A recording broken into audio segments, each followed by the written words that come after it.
하나님의 말씀 보도록 하겠습니다. 하나님의 말씀은 사사기 16장 28절에서 31절까지 있는 말씀입니다.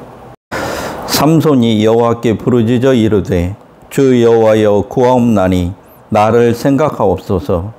하나님이여 구하옵나니 이번만 나를 강하게 하사 나의 두 눈을 뺀 블레셋 사람에게 원수를 단번에 갚게 하옵소서 하고, 삼손이 집을 버틴 두 기둥 가운데 하나는 왼손으로 하나는 오른손으로 끼어 의지하고, 삼손이 이르되 블레셋 사람과 함께 죽기를 원하노라 하고 힘을 다하여 몸을 굽히매 그 집이 곧 무너져 그 안에 있는 모든 방백들과 온 백성에게 덮이니, 삼손이 죽을 때에 죽인 자가 살았을 때에 죽인 자보다 더욱 많았더라.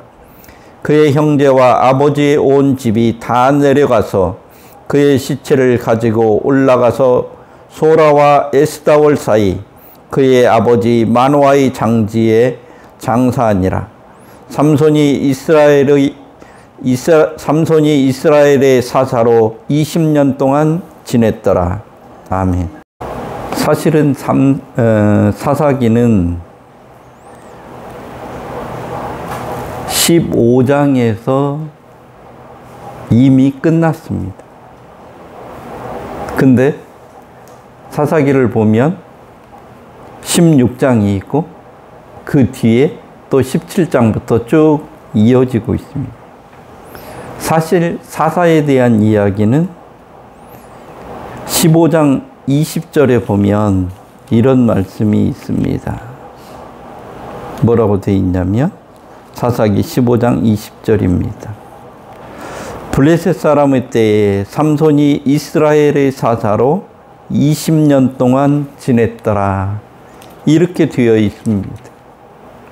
그래서 사사기 15장 20절에서 이미 사사에 대한 이야기는 끝이 납니다. 17장부터는 더 이상 사사에 대한 이야기가 나오지를 않습니다. 그런데 오늘 봉독한 사사기 16장 31절 하반절에 보면 삼손이 이스라엘의 사사로 20년 동안 지냈더라 이렇게 되어 있어서 15장 20절에 있는 말씀과 16장 31절에 있는 말씀이 똑같은 말씀이 두 번 나옵니다. 이런 사례는 성경에서 찾아보기 힘든 아주 특이한 구조를 하고 있는 사례입니다. 15장 20절이 없이 쭉 이어서 오늘 16장 31절까지 기록하고 끝나는 게 지금까지의 성경을 기록했던 방식입니다. 그런데 그렇게 하지 않고 15장 20절에서 삼손이 20년 동안 사사로 사사 생활을 했더라 이렇게 맞춰놓고 나서 또다시 16장 1절에서 시작해서 16장 31절에 가서 삼손이 이스라엘의 사사로 20년을 지냈다. 이렇게 하고 두 번을 마무리하는 것을 볼 수 있습니다. 성경을 읽다 보면은 이렇게 특별한 구조를 가지고 있는 부분이 있기도 하고 상식적으로 이해가 안 되는 부분들을 만나기도 하는데 여기에 놀라운 진리와 비밀이 숨겨져 있다는 것을 우리들이 기억하지 못하고 그냥 넘겨버리는 그런 경우들이 많다는 것을 생각해 봐야 됩니다. 왜 성경을 이렇게 기록했을까 하는 것입니다. 특별히 사사기는 아주 특별합니다. 15장에서 끝나는 것을 또 16장을 기록해 놓고 그럼 16장에서 또 끝나야 되는데 17장부터는 또 부록으로 붙어 있는 겁니다. 성경 어떤 책도 이렇게 사사기의 구조처럼 가지고 있는 책은 없습니다.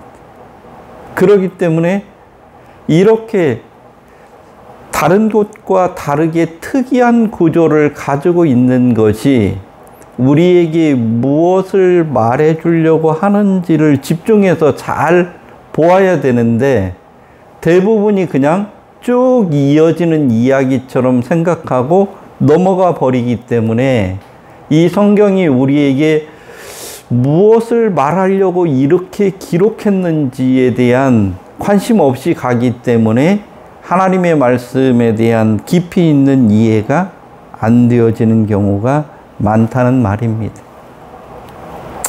성경을 이렇게 기록한 이유는 사람들에게 주의 집중을 시켜서 관심을 갖도록 함으로 말미암아 하나님께서 본래 의도가 무엇인지를 우리로 하여금 잘 이해할 수 있도록 하기 위해서 이렇게 기록한 것입니다. 동일한 이야기라 하더라도 각종 수사법이나 기교를 사용해서 그 의미를 명확하게 하고 바르게 이해할 수 있도록 하기 위한 숨겨진 장치인 것입니다.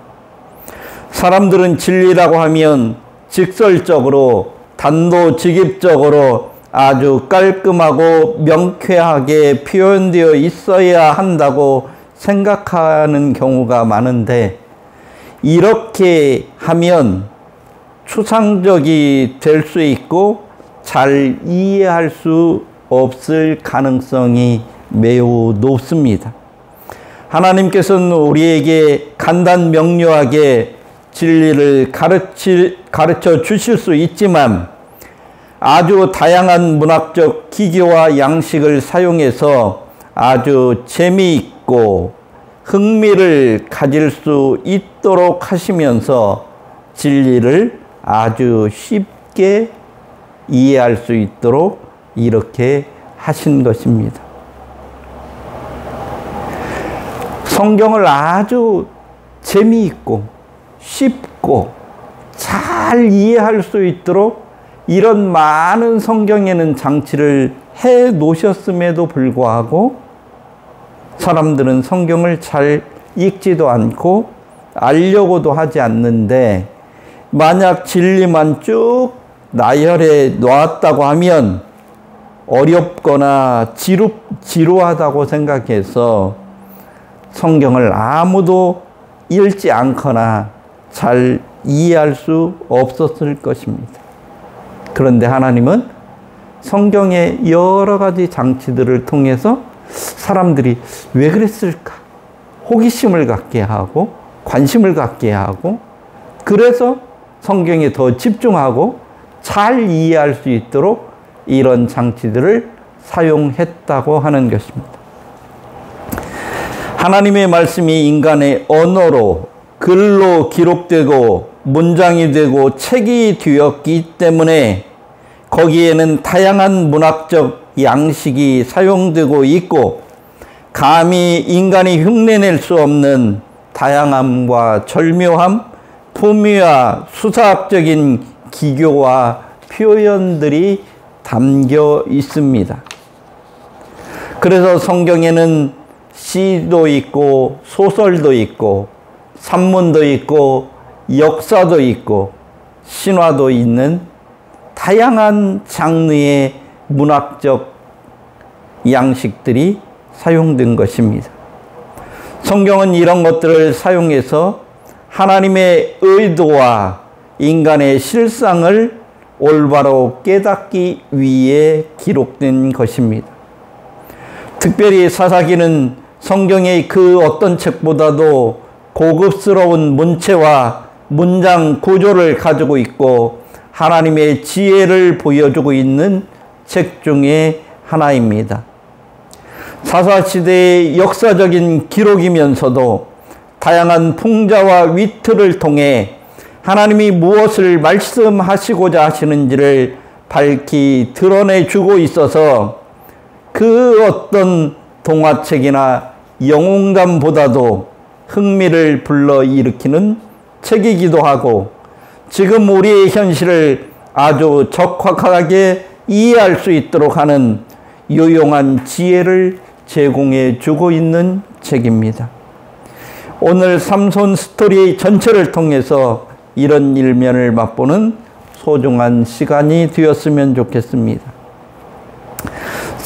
삼손의 이야기는 사사기 13장에서부터 16장까지 기록되어 있습니다.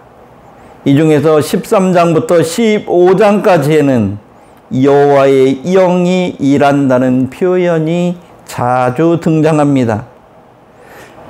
이 사사기 13장에서 15장까지를 보면 삼손이 그래도 뭔가를 하는 것 같이 보이기도 하고 어떤 역할을 하는 듯한 모습이 나오기도 하는데 여호와의 영이 일한다, 여호와의 영이 임한다는 표현을 통해서 삼손이 무엇을 하는 것 같지만 사실은 하나님의 도우심이었다고 하는 것을 분명히 드러내고자 하신 것입니다.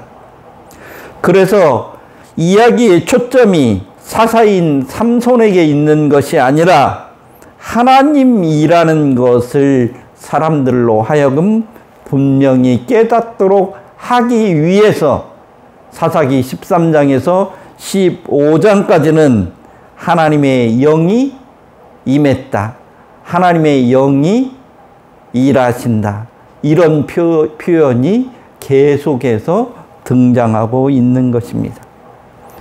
이것은 사사기 16장을 통해서도 분명하게 입증되는데 하나님의 영이 임하지 않는 삼손의 삶이란 어떤 모습인지, 하나님이 도우시지 않으면 어떻게 되는지를 16장에서 볼 수 있기 때문입니다. 그래서 삼손에 대한 이야기는 15장에서 사실상 끝나도 아무런 이해를 하는데 어려움이 없음에도 불구하고 16장에서 여호와의 영이 임하지 않은 삼손의 실체와 삼손의 삶을 보여주므로 성경을 읽는 사람들이 하나님께서 무엇을 우리에게 분명히 알게 하고자 하시는지를 알도록 하신 것입니다.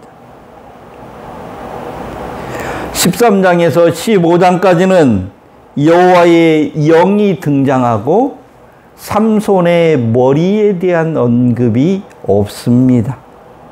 그런데 16장에서는 여호와의 영에 대한 이야기는 하나도 없고 그 대신 삼손의 머리카락에 대한 이야기가 크게 부각되어 있습니다. 16장 1절에서 3절을 보면 성문짝을 빼서 가사에서부터 헤브론까지 약 60km 정도 되는 산길을 메고 갔는데 여호와의 영이 임했다는 표현이 없습니다. 4절에서 16절을 보아도 들릴라가 삼손을 결박해서 블레셋 사람들에게 넘겨주려고 3번이나 단단히 결박하는 이런 일들을 하는데 그 위기에서도 삼손이 간단히 빠져나와 버리는데도 여호와의 영이라는 언급이 전혀 없습니다. 16장 17절에서 19절에서도 삼손은 자신을 나실인으로 소개하면서 만일 내 머리가 밀리면 자신에게서 힘이 떠나고 나약해져서 다른 사람과 같아질 거라고 하지 여기에서도 자기는 하나님의 성령의 임재나 하나님의 말씀을 따라서 이렇게 일하는 사람이라고 하는 언급이 전혀 없습니다.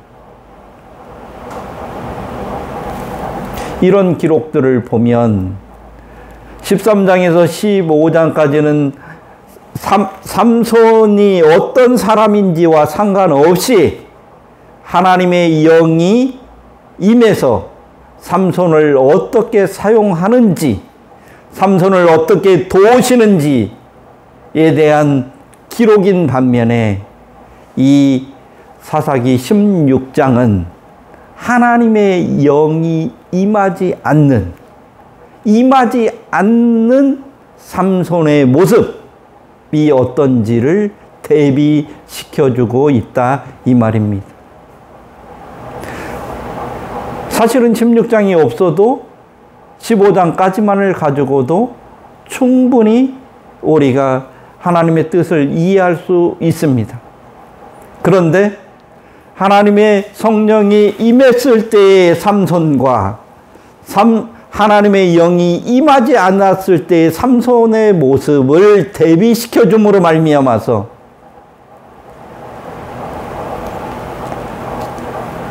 삼손의 참 실상은 무엇이고 하나님이 함께 하시지 않을 때 인간에게는 어떠한 일이 일어나는지를 우리들에게 분명히 함으로 말미암아 우리들이 어떻게 살아가야 되는지를 분명하게 하고 있다는 말입니다. 사사기 16장 20절에서 삼손의 힘의 근원을 자르지 않은 머리가 아니라 여호와께 있었다는 것을 하나님께서는 다시 한번 분명히 합니다. 그러나 삼손도 들릴라도 블레셋 사람들도 삼손의 힘의 근원이 머리라고 착각하고 있는 것을 볼 수 있습니다.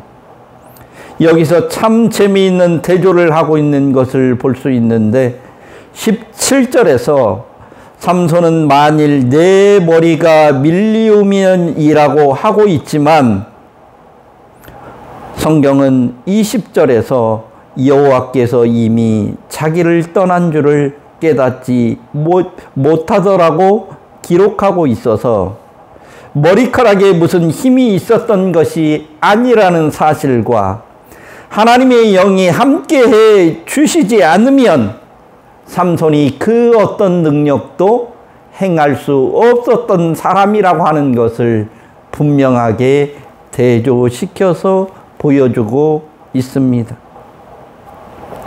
하나님의 영이 함께하지 않는 삼손의 모습은 철저한 패배를 한 처참한 모습 그 자체입니다.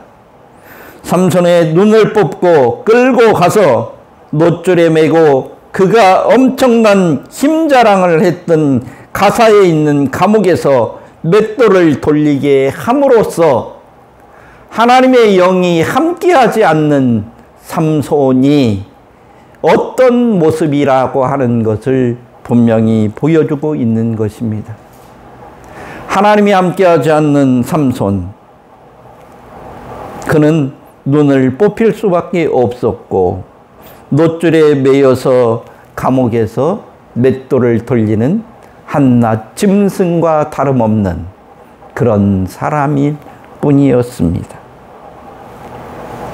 삼손을 이렇게 만든 블레셋 사람들은 완전한 복수와 완전한 승리를 쟁취했던 것입니다. 20여 년 만에 완전한 승리를 한 기쁨을 자기들의 신에게 영광을 돌리기 위해 축제를 벌입니다. 16장 23절을 보면 블레셋 방백들이 자기들의 신 다곤을 찬양하는 내용이 나옵니다.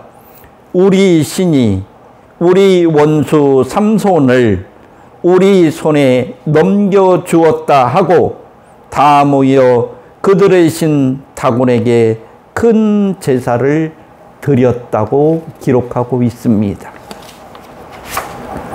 24절은 블레셋 백성들이 이구동성으로 자신들의 신을 이렇게 찬양합니다.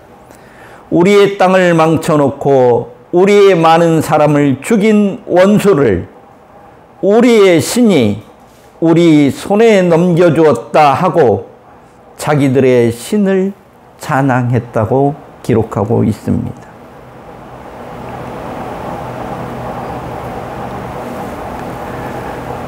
블레셋 사람들이 삼손을 잡고 눈을 빼고 그를 세 줄로 묶고 그를 감옥에 두고 맷돌을 돌리게 하는 모든 과정 속에서 다곤신은 나타난 적도 없고 아무런 한 일이 없음에도 불구하고 블레셋 사람들은 자신들의 신에게 감사하고 찬양하고 제사 드리고 있는 모습을 보여줌으로써 삼손과 이스라엘 사람들을 오히려 고발하고 있는 것입니다.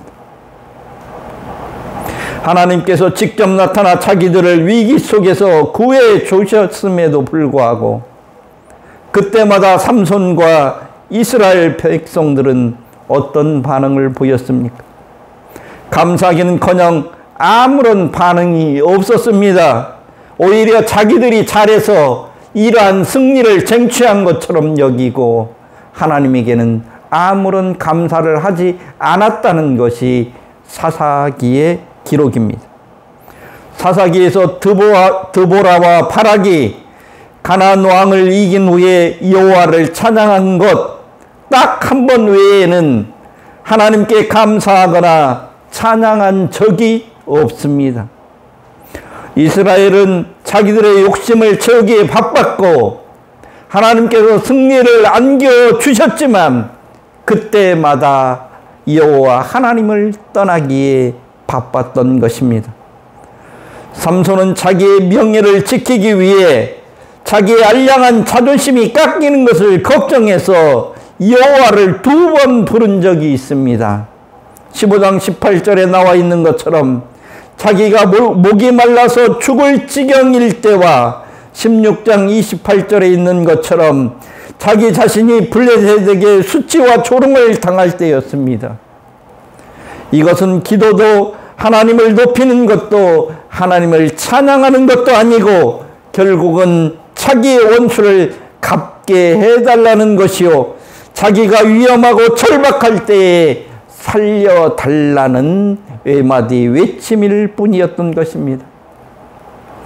이것은 사사로서 보잘것없고 초라하고 가장 바보 같은 모습입니다. 삼손은 정욕과 욕망에 사로잡혀 나실인의 신분을 망각하고 살았을 뿐입니다.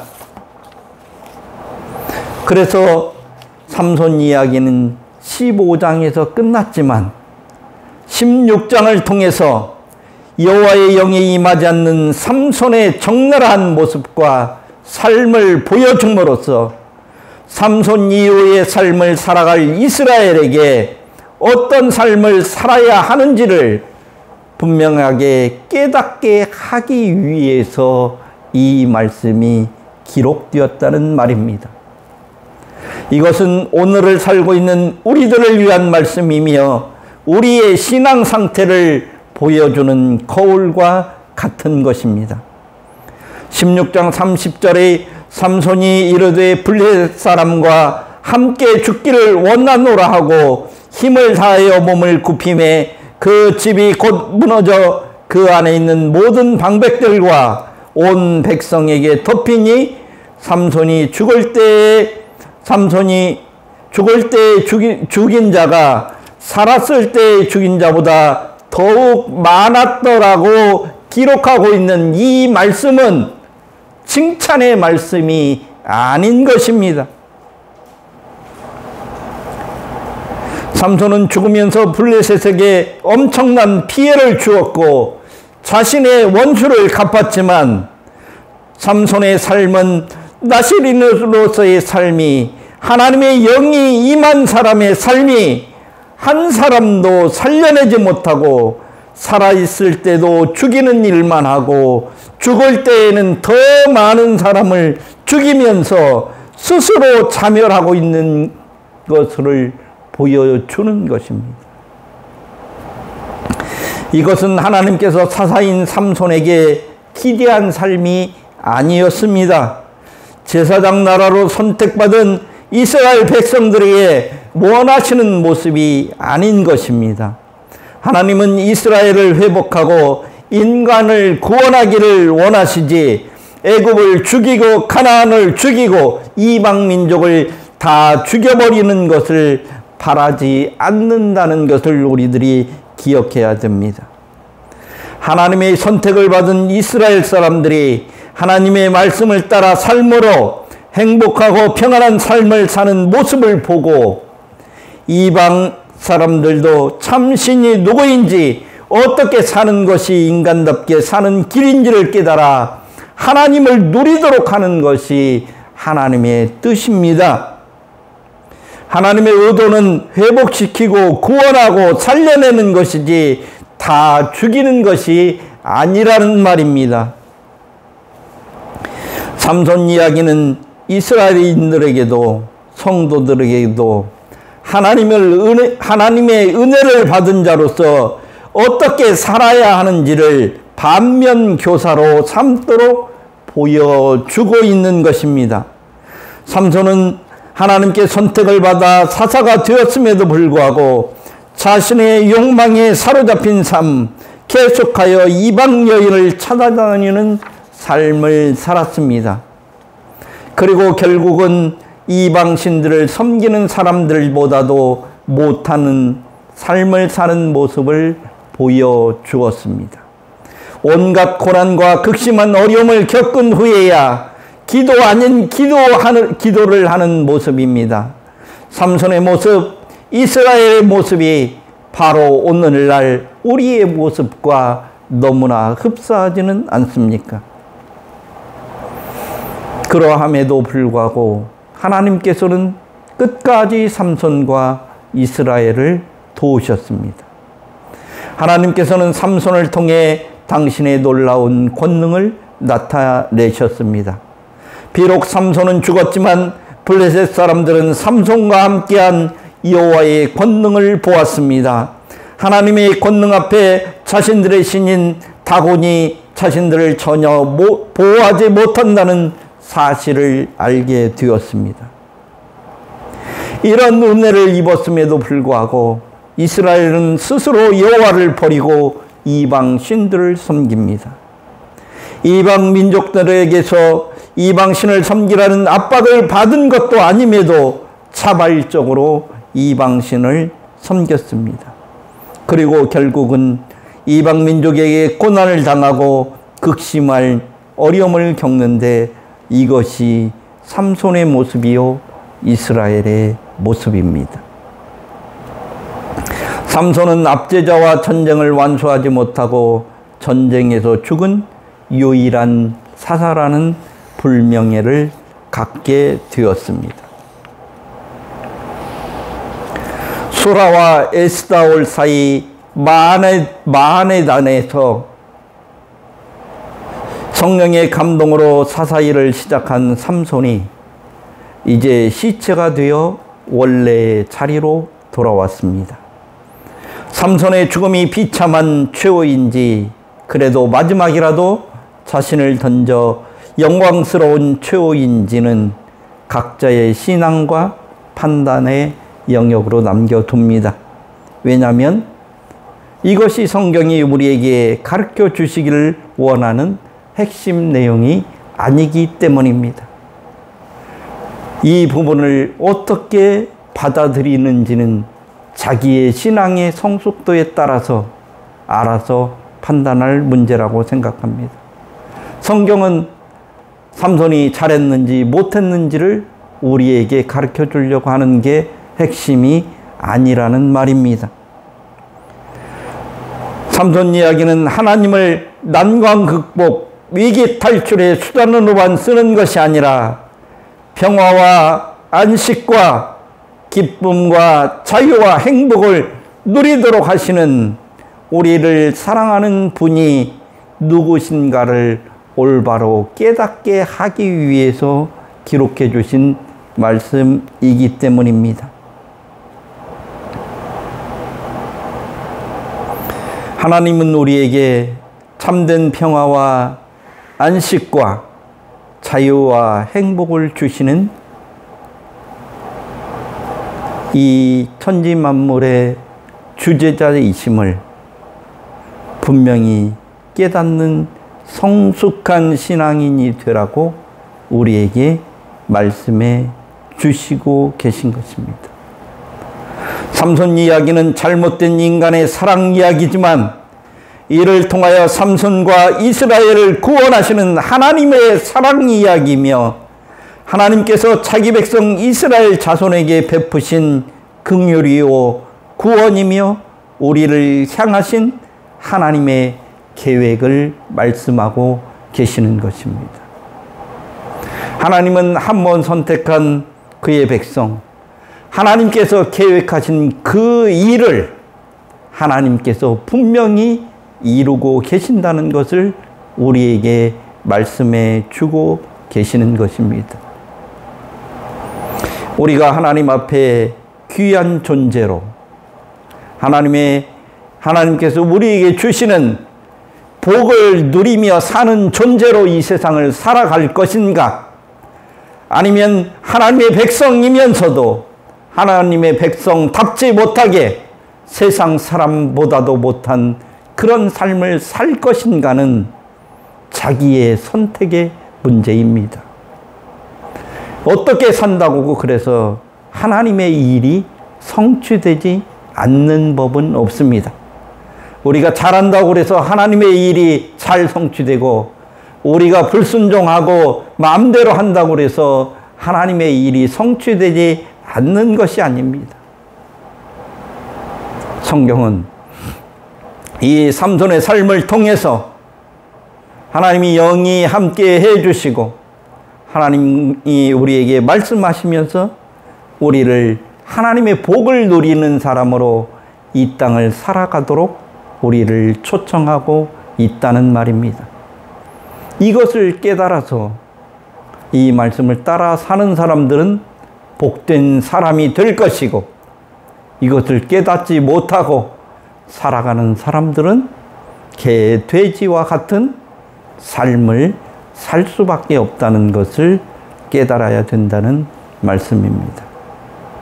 하나님은 이것을 극명하게 보여주기 위해서 하나님이 영이 함께 할 때의 삼손의 모습과 하나님의 영이 떠난 이후의 삼손의 모습을 통해서 우리들에게 하나님의 성령이 늘 함께하는 삶을 살 것인지 하나님의 영을 무시하고 하나님의 인도함을 따라서 살지 않을 것인지를 어떤 삶이 더 유익하고 더 가치 있는 삶인지를 우리에게 보여줌으로 성도는 마땅히 어떻게 살아야 할지를 제시하기 위해서 더욱더 그것을 분명하게 하기 위해서 16장, 사사기 16장을 기록해 주신 것입니다.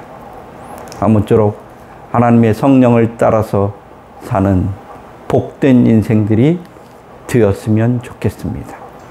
기도하겠습니다. 하나님 아버지, 우리들을 어떻게 하면 하나님의 본래의 뜻을 깨닫도록 하게 하기 위해서 자세하고도 쉽게 그리고 누구나 깨달을 수 있도록 성경에 이렇게 세심한 배려를 해 주셔서 하나님의 말씀을 읽을 때마다 우리들이 너무나 쉽게 하나님의 뜻을 알도록 해 주시고 행복한 삶의 길이, 성공적인 인생이, 가치 있는 삶이 무엇인지를 알게 해주시니 참으로 감사함을 드립니다.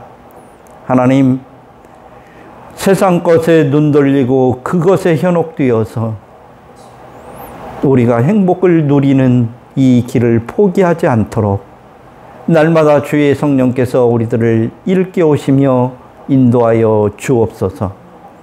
예수님의 이름으로 기도드립니다. 아멘.